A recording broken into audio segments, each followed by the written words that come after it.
आज हम हिंदी विषय में हिंदी साहित्य और भाषा इस पुस्तक से सलाम यह कथा देखेंगे। इस कथा की शुरुआत हमने पिछले भाग में ही की है। यहाँ पे हमने देखा है कि समाज में जो जाति धर्म है, ऊंच नीच है, उस बारे में ये कथा है।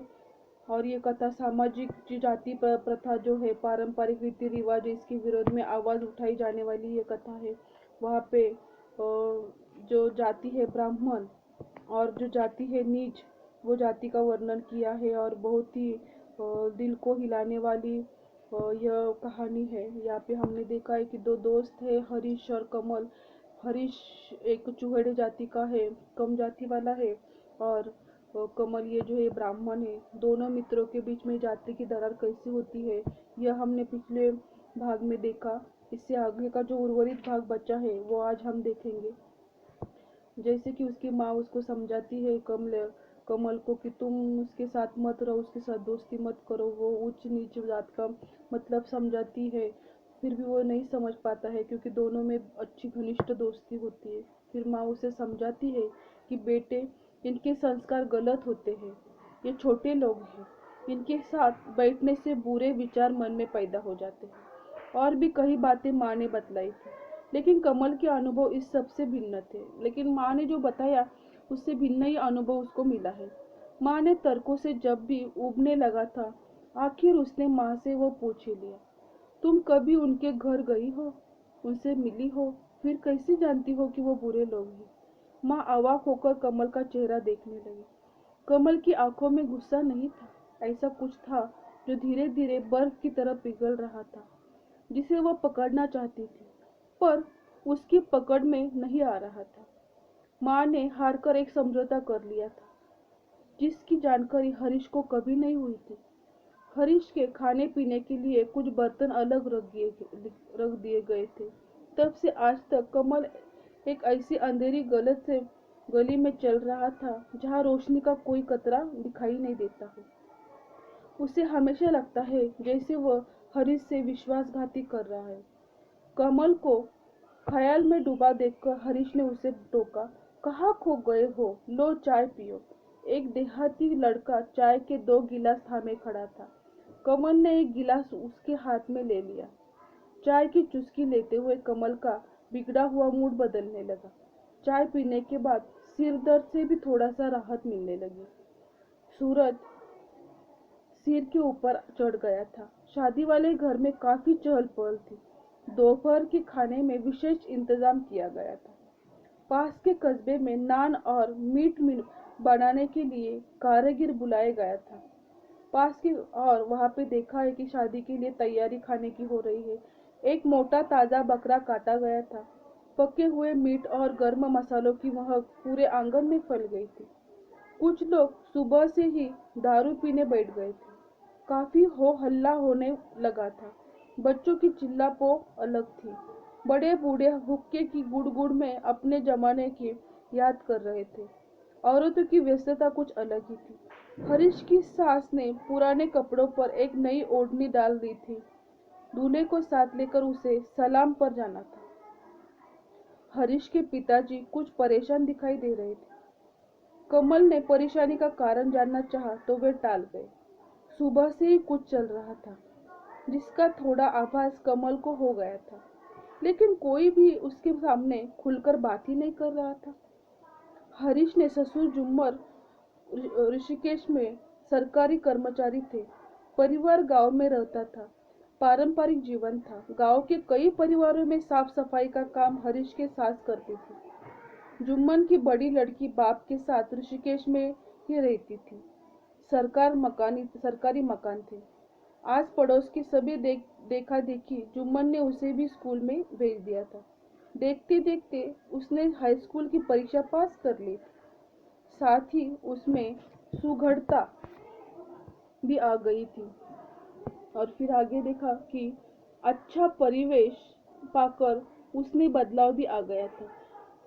गांव भर की लड़कियों से अलग दिखाई पड़ती थी। वैसे इस गांव की वह पहली लड़की थी जिसने हाई स्कूल पास किया था। जुम्मन की घरवाली जिन परिवार में काम करती थी, उसने अधिकतर राघंड थे। गांव देहात के नियम फायदे के हिसाब से हरीश को सलाम के लिए विदाई से पहले रामगढ़ों के दरवाजे पर जाना था। यह एक रस्म थी जिसे न जाने कितनी सदियों से निभाया जा रहा था। हरीश के पिताजी ने साफ इनकार कर दिया था। हम सलाम पर अपने लड़के को नहीं भेजेंगे। रामगढ़ परिवारों से कई बार बुलावा आ चुका था। बिरादरी के बड़े बूढ़े अपने आप से तर्क देखकर ऊंचा नीचा समझ रहे थे। बाप दादी की रीत थी, एक दिन में तो ना छोड़ी जावे है। वे बड़े लोग हैं, सलाम पे तो जाना ही पड़ेगा। और फिर जल में रहकर मगरमच्छ से बैर रखना तो ठीक नहीं है। इस तरह से सब बड़े बूढ़े उसको समझा रहे हैं कि शादी से पहले बड़े लोगों के घर पे उनके दरवाजे पे जाकर सलाम की एक जो रीति रस्म है वो निभाना ही चाहिए। वो हमारे दादा परदादा से भी चली आ रही है। हरीश ने भी स्पष्ट तौर पर कह दिया था, मुझे ना ऐसे कपड़े चाहिए न बर्तन, मैं अपरिचितों से दरवाजे पर सलाम नहीं करूंगा। हरीश ने जब जब भी किसी दूल्हे या दुल्हन को इस तरह दरवाजे दरवाजे घूमते देखा, उसे लगता था जैसे स्वाभिमान की चिंदी चिंदी करके बिखेरा जा रही है। बाजे गाजे के साथ घूमता दूल्हा निरीह जीव दिखाई पड़ता था। दामाद हो या नवी नवेली दुल्हन, सलाम के लिए घर घर जाने का रिवाज है जो हमने नहीं पुरखों ने बनाया है, जिसे इस तरह छोड़ देना ठीक नहीं है। गांव में रहना है, 10 जरूरे है, जुम्मन ने जोर देकर बोला। हरीश ने तीखे शब्दों में कहा, आप चाहे तो समझे, मैं इस रिवाजों के आत्मविश्वास तोड़ने की साजिश मानता हूँ। यह सम्मान सलाम की रस्म बंद होनी चाहिए। आवाज सुनकर कमल हरीश की ओर बढ़ा। कमल को अपनी ओर आते देखकर हरीश चुप हो गया। हरीश का चेहरा तनाव से कसा हुआ था। क्या बात है हरीश, कुछ मुझे भी बताओ, कमल ने जिज्ञासा से प्रकट की। प्रत्येक कार्यकलाप में कमल हरीश के साथ था, घर से लेकर यहाँ तक, लेकिन इस वक्त वह अपने आप में अलग थलग महसूस कर रहा था। हरीश के पिताजी ने कमल के कंधे पर हाथ रखा। कुछ नहीं बेटे, आप वहाँ बैठो, सामने आंगन में नीम का पेड़ के नीचे मैंने अपने आपके लिए एक चारपाई डलवा दी है, आराम करो। जात बिरादरी की कुछ समस्या है, हम निपटा लेंगे। इस तरह से उसको समझा रहे हैं और एक जगह पर कमल को बिठा दिया। कमल को लगा जैसे वह सचमुच बाहरी व्यक्ति है। उसने कातर दृष्टि से हरीश की ओर देखा। हरीश ने आंखों के इशारे से शांत करने के लिए उसे कह दिया। कमल जाकर चारपाई पर बैठ गए। दोपहर होते होते बात पूरे गांव में फैल गई। जुम्मन के जवाई ने सलाम पर आने से मना कर दिया है। गांव के रागंड बल्लू रांगण की चौपाल पर जुटने लगे थे। ऐसा लग रहा था कि जैसे जोहड़ के पानी में किसी ने कंकड़ फेंक दिया हो। गोल गोल लहरें घूमकर किनारों तक फैल गई। रागंड गुस्से में फनफनाए घूम रहे थे। बल्लू रागंड का सिकिया पहलवान रामपाल कमल उपाध्याय को चाय की दुकान को से धकिया कर चौड़ा हुआ घूम रहा था। अपनी बहादुरी का किस्सा समूचे गांव को सुना चुका था। ऐसे एक चूहड़े को उसने चाय की दुकान में जाते छिपकर चाय पीते रंगे हाथों पकड़ लिया। बाराती था इसीलिए छोड़ दिया। यह कहकर किसी और ने ही होती तो अभी तक अर्थी सहज रही थी। लोग सुनते और मजा लेते, साथ ही अपनी ओर से कुछ जोड़ देते। दोपहर तक चर्चा पूरे गांव में फैल गई थी। बंडू रांगड़ हालात देखकर खुद जुम्मन के घर गया था। आते ही उसने जुम्मन और उसकी घरवाली को मेहमानों के सामने ही फटकार दिया। जुम्मन, तेरा जवाई इस तरह सलाम पर क्यों नहीं आया? तेरी बेटी का ब्याह है तो हमारा भी कुछ हक बनता है। तो नेक दस्तूर होता है, वे तो निभाना ही पड़ेगा। हमारी बहू बेटियां घर में बैठी इंतजार कर रही है, उसे लेके जल्दी आ जा। जुम्मन ने सिर पर लिपटा कपड़ा उतारकर बंडू रांगड़ के पाँव में धर दिया। चौधरी जी, जो सजा दोगे भुगत लूंगा। बेटी को विदा हो जाने दो। जमाई पढ़ा लिखा लड़का है, गांव देहात की रीति जाति नहीं जानता है। तभी तो कहूँ, जात को स्कूल ना भेजा करो। स्कूल जाने पर कोना सा इसे बालिस्टर बनना है, इस तरह वो उनकी भाषा में बात कर रहे हैं कि स्कूल इतना महत्वपूर्ण है, स्कूल जाने से वो अपने रीति रिवाज नहीं मानते हैं।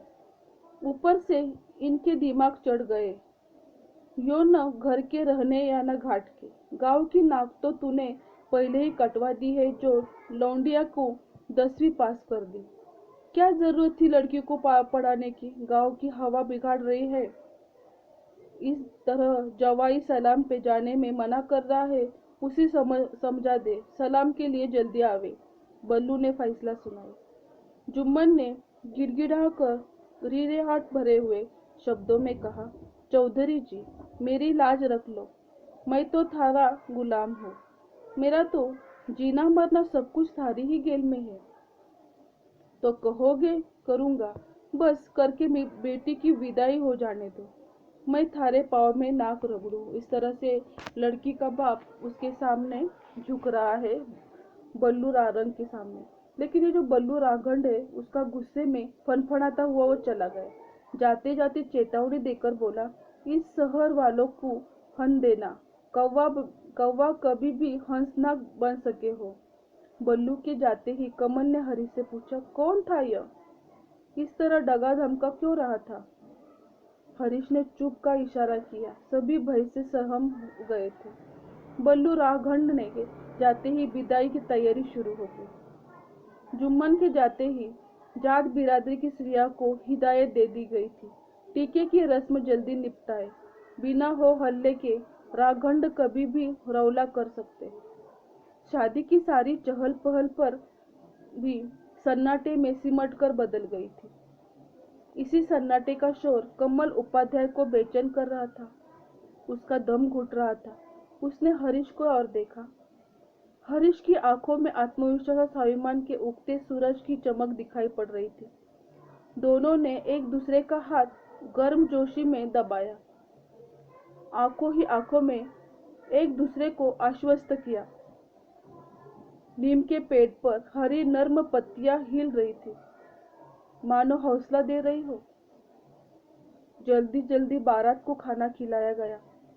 कमल और हरीश खाना खाकर नीम की छांव में पड़ी चारपाई पर बैठ गए थे। सामने दीवार की ओर मुंह करके एक 10-12 साल का लड़का खड़ा था। उसके चेहरे पर गुस्से के भाव थे। उसे ढूंढते ढूंढते एक बूढ़ा आंगन में घुसा। उसके हाथ में एक नान और मीट था। दीपू कहाँ है, ये लौंडा भी बहुत दिन कर रहे हैं। चूहड़ों के घर पैदा होकर बामनों से बोली बोल रहा है। उसे दीवार से के पास खड़ा देखकर उसके डांट कर, तू यहाँ छुपा खड़ा है, मैं कब से तुझे ढूंढ रहा हूँ। ले रोटी खा ले। ले देखा कितना अच्छा मीट बना है। बूढ़े ने मनाने की कोशिश की। ना, मैं भी ना खाता, इसे खाए मेरा मुंह, लड़के ने ऐंठते हुए कहा। पर क्यों, क्या हुआ है इसे, बूढ़े ने तल्खी से कहा। मुसलमान? कौन मुसलमान? वो जो वहां बैठकर रोटी बना रहा है। लड़के ने रोटी बनाने वाले कारागिर की ओर इशारा किया। वो तो हिंदू है, चलकर देख लो। बूढ़ा उसे खींचकर ले जाने लगा। लड़का घिसते हुए बूढ़े के पीछे पीछे जा रहा था। चीख चीख कर कह रहा था, नहीं, वह मुसलमान है, मैं नहीं खाऊंगा उसके हाथ की बड़ी रोटी, मैं नहीं खाऊंगा। अबे उल्लू की दुम, एक बार चल के देख तो ले, फिर कहना। बूढ़ा उसे घिसकर भट्टी की तरफ लेके गया और वह उसको देखने लगा कि जो रोटी सेक रहा है वो एक मुसलमान नहीं है। मुसलमान के हाथ की बनी रोटी नहीं खाऊंगा, नहीं खाऊंगा, नहीं खाऊंगा, वो लड़का जिद पर था। कमल और हरीश फटी फटी आंखों से उस लड़के को देख रहे थे। कुछ देर पहले जहाँ जगह आत्मविश्वास लड़के की आवाज में दबने लगा था, कमल और हरीश दोनों खामोशी के अंधेरे जंगल में भटक गए थे। उन्होंने एक दूसरे की ओर देखा और गहरी सांस ली। इस तरह से ये जो कथा है सलाम, ये अपने सामाजिक स्तरों के ऊपर है। जो सामाजिक अस्थिरता है, जो सामाजिक बदलियां है, जो बदलाव की जरूरत है, जहाँ पे लोगों को पहचाना नहीं जाता है तो उसको जाति धर्म से पहचाना जाता है और उसके साथ बुरा व्यवहार किया जाता है। इस पाठ से हमें यही दिखाई देता है। आशा करती हूँ जो भी पाठ मैंने पढ़ाया है, समझाया है, वो आपको समझ आया होगा। आप भी ये जो सलाम पाठ है, ये जो कहानी है, वो आप घर पे 1-2 बार पढ़िए, आपको भी ये अच्छी तरह से समझ आएगी। धन्यवाद।